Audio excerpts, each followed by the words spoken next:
Assalamualaikum warahmatullahi wabarakatuh. Perkenalkan, nama saya Septi Asmaulia dengan NIM akhir 78. Di sini saya akan membahas mengenai materi yang sangat menarik nih buat teman-teman sekalian.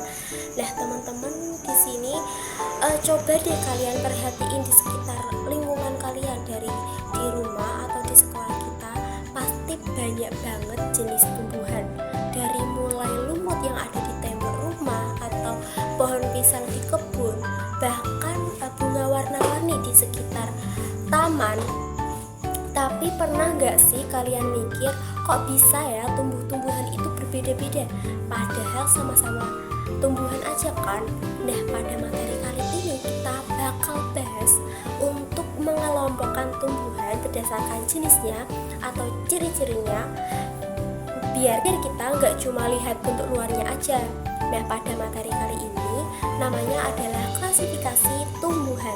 Yuk kita ulik bareng-bareng dengan santai tapi tetap serius ya, karena dijamin bakal seru banget.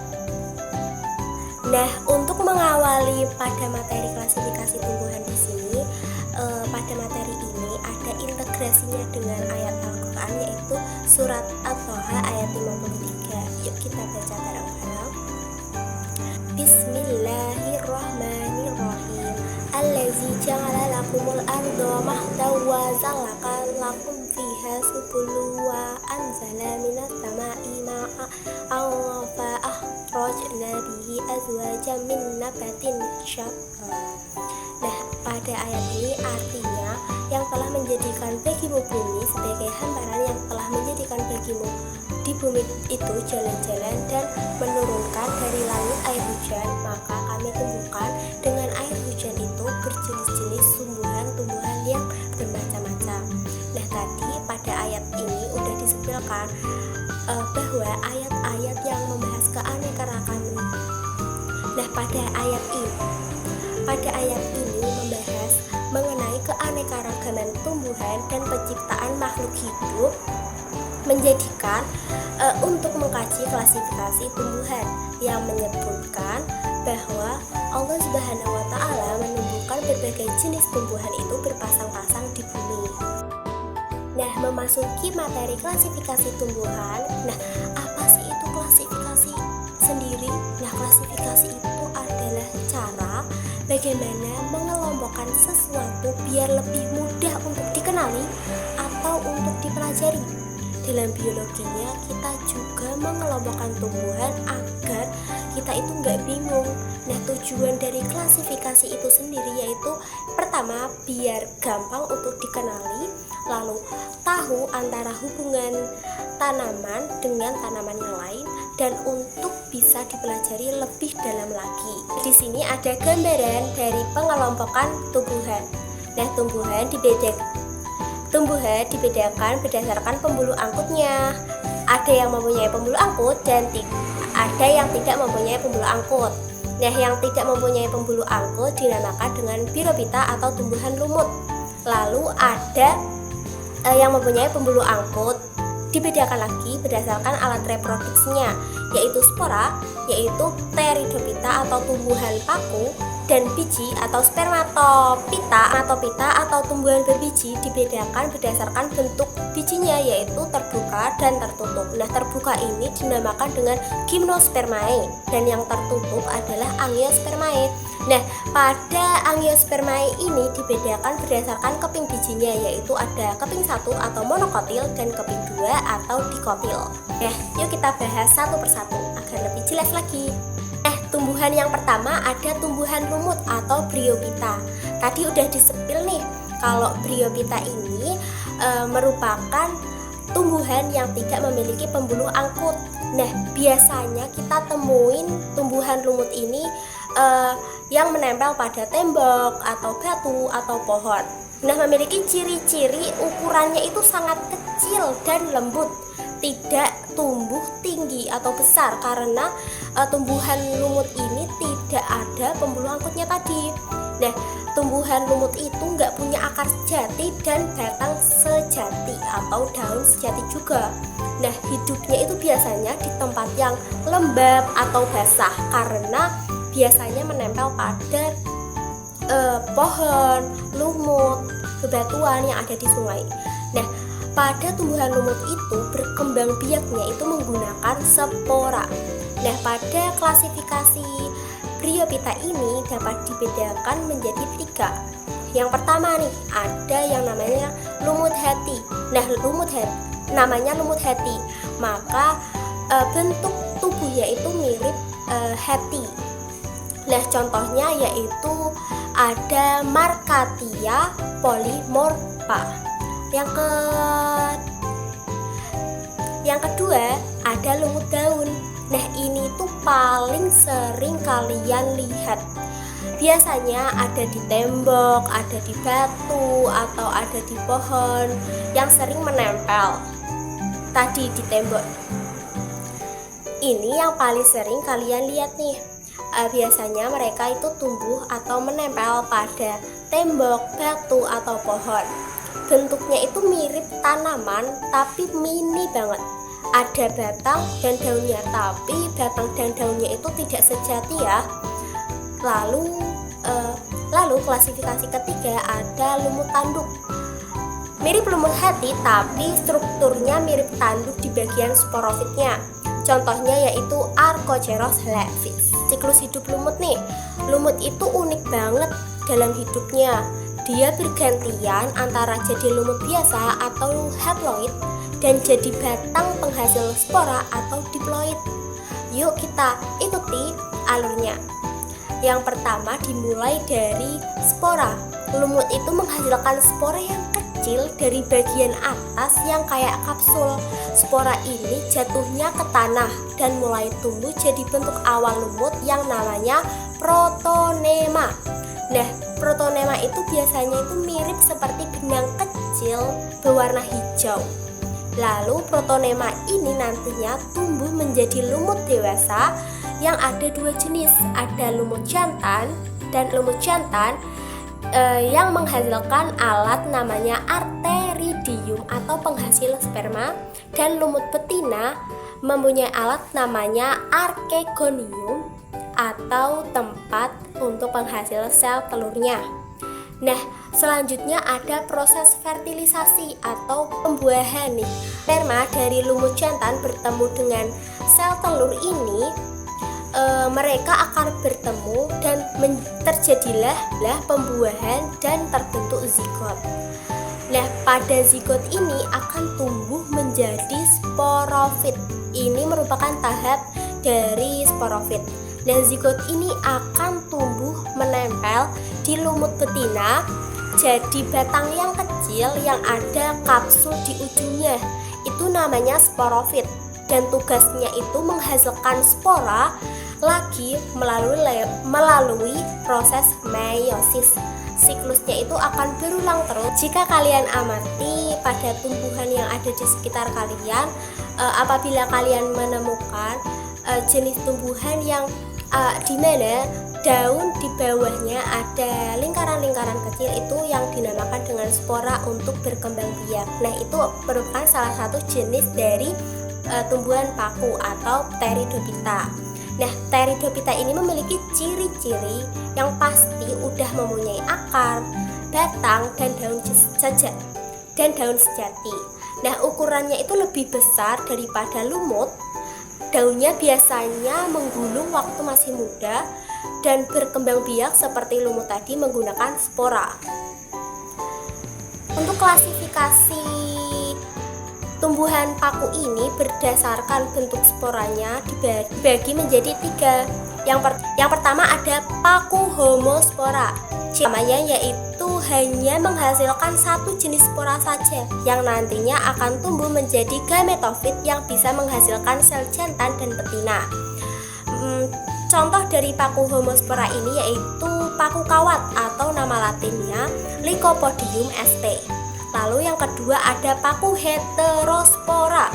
Ciri utamanya yaitu menghasilkan 2 jenis spora, yaitu mikrospora jenis alat kelamin jantan dan makrospora jenis alat kelamin betina. Contohnya yaitu semangi atau Marselia crenata. Lalu yang terakhir atau yang ketiga ada paku peralihan. Ciri utamanya jenis spora kelihatannya satu atau mirip seperti homospora, tapi nantinya gametofitnya cenderung menghasilkan organ kelamin jantan atau betina secara terpisah. Jadi dia kayak di tengah-tengah antara homospora atau heterospora. Nah, contohnya pada peralihan ini ada paku ekor kuda atau Equisetum debile. Nah, siklus hidup tumbuhan paku ini mempunyai 2 tahap utama dalam hidupnya. Yang pertama ada tahap menghasilkan spora atau namanya sporofit, dan tahap menghasilkan sel kelamin namanya gametofit. Yuk kita urutkan bareng-bareng. Yang pertama nih, tumbuhan paku dewasa atau sporofit menghasilkan spora lewat meiosis di bagian bawah daunnya yang ada bintik-bintik kecil yang itu disebut dengan sporangium. Nah, yang kedua ada spora itu kayak biji kecil banget.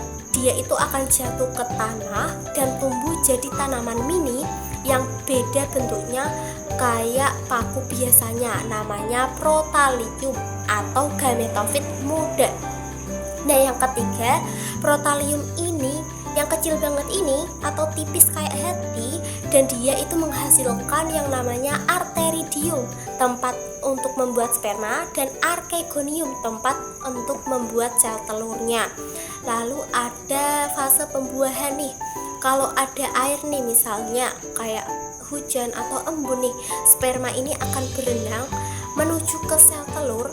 Nah, jika sudah bertemu mereka akan fertilisasi atau terjadinya pembuahan dan menjadi zigot. Zigot ini akan tumbuh berkembang menjadi paku muda lewat proses mitosis atau pembelahan sel, lalu tumbuh besar menjadi tumbuhan paku dewasa lagi deh. Ya, ini akan berulang lagi terus menerus. Tadi udah dijelasin antara tumbuhan lumut dan tumbuhan paku. Nah, tadi siklus hidupnya itu hampir kayaknya mirip ya, tapi ada perbedaannya loh. Dari fase yang dominan, tumbuhan lumut itu fase yang dominannya itu fase gametofit. Lumut yang kecil yang kamu lihat itu gametofitnya. Lalu pada paku itu fase yang dominan itu fase sporofit. Paku yang kamu lihat itu adalah sporofitnya. Lalu ukuran sporofitnya pada lumut itu lebih kecil dan menempel di lumut betina. Dan untuk paku ukuran sporofitnya itu besar kayak daun paku yang menjulang. Lalu ada hal gametofitnya. Lumut itu besar dan hidup lama. Untuk paku itu lebih kecil, bentuknya kayak hati atau namanya protalium dan hidup sebentar. Lalu pada lumut tempat tumbuh sporanya itu di ujung batang atau dalam kapsul. Kalau paku tempat tumbuh sporanya itu di bawah daun, berbentuk bintik-bintik hitam. Lalu terakhir ada bentuk awal sporanya. Lumut itu protonema atau benang hijau yang kecil. Untuk paku itu bentuk awal sporanya itu protalium, kayak daun mini, bentuknya hati. Selanjutnya pada tumbuhan berbiji yaitu spermatopita. Nah, tumbuhan berbiji ini memiliki ciri-ciri yang udah lengkap banget. Ada akar, ada batang, ada daun, ada bunga, dan yang utama adalah biji.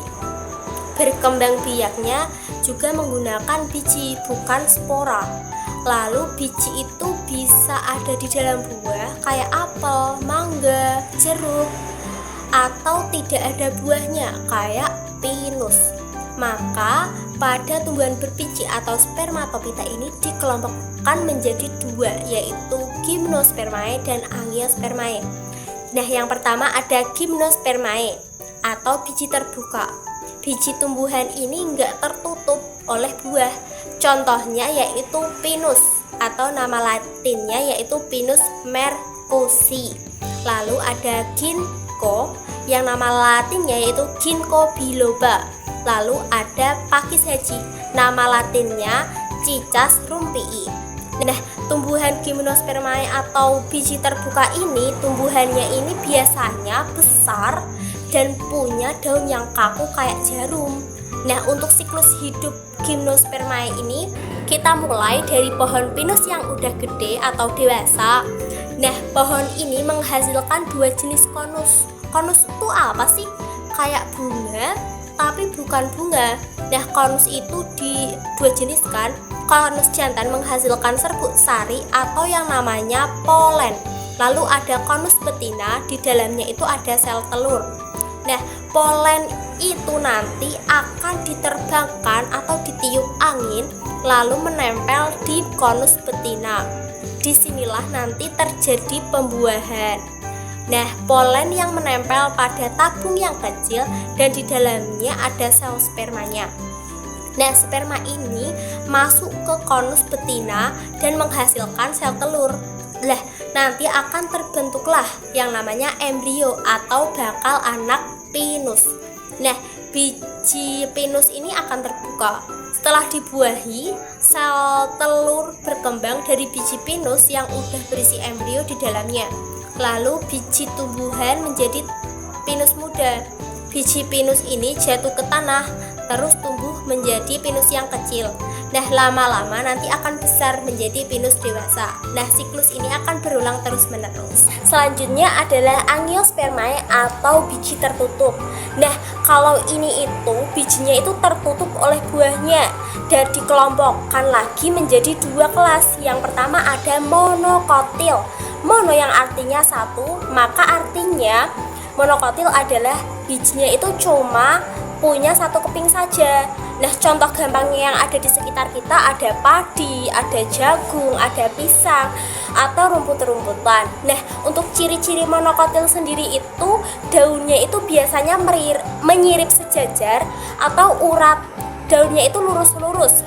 Lalu ada akarnya itu biasanya itu serabut kayak benang-benang kecil menyebar. Lalu untuk batangnya itu tidak bercabang dan biasanya itu beruas-ruas.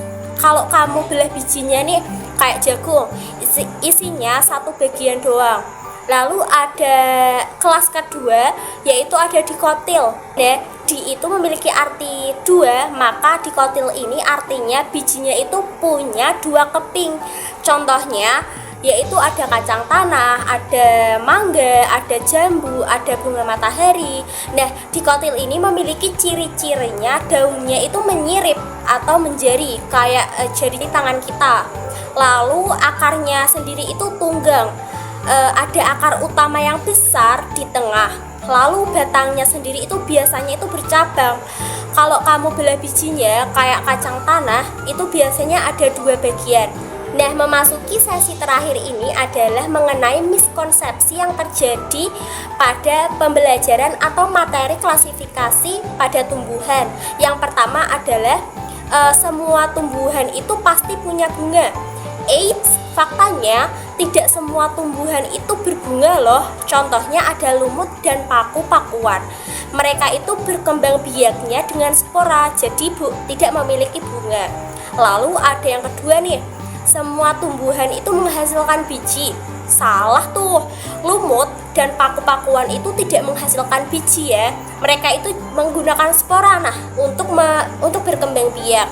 Lalu selanjutnya ada semua tumbuhan itu sama, cuma beda bentuknya aja. Eits, meskipun mereka sama atau mirip, tumbuhan itu mempunyai struktur dalam yang berbeda kayak pembuluh angkutnya, kayak akarnya, dan lain-lain. Lalu miskonsepsi terakhir ada monokotil dan dikotil itu cuma beda jumlah daunnya aja. Eits, bukan cuma daunnya loh, mereka itu juga beda dari akarnya, batangnya, bentuk bunganya, seperti itu. Jadi, jangan sampai salah lagi ya dalam memahami perbedaan ini. Bikin kita lebih jago dalam ilmu tumbuhan. Nah, itu tadi teman-teman serunya belajar tentang klasifikasi tumbuhan. Ternyata di tumbuhan di sekitar kita itu banyak jenis dan ciri yang unik banget ya. Jadi lain kali kalau kita lihat tanaman nih, jangan asal tebak ini pohon doang, tapi coba perhatiin nih ciri-cirinya. Siapa tahu kamu bisa nebak dia termasuk kelompok apa. Tapi ingat ya, jangan sampai ketukar. Jangan sampai lumut itu dikira pohon jati atau kaktus disangka paku-pakuan. Intinya, semua tumbuhan itu punya keunikan masing-masing dan tugas kita adalah untuk mengenali dengan lebih jeli. Sampai ketemu di materi selanjutnya. Bye-bye.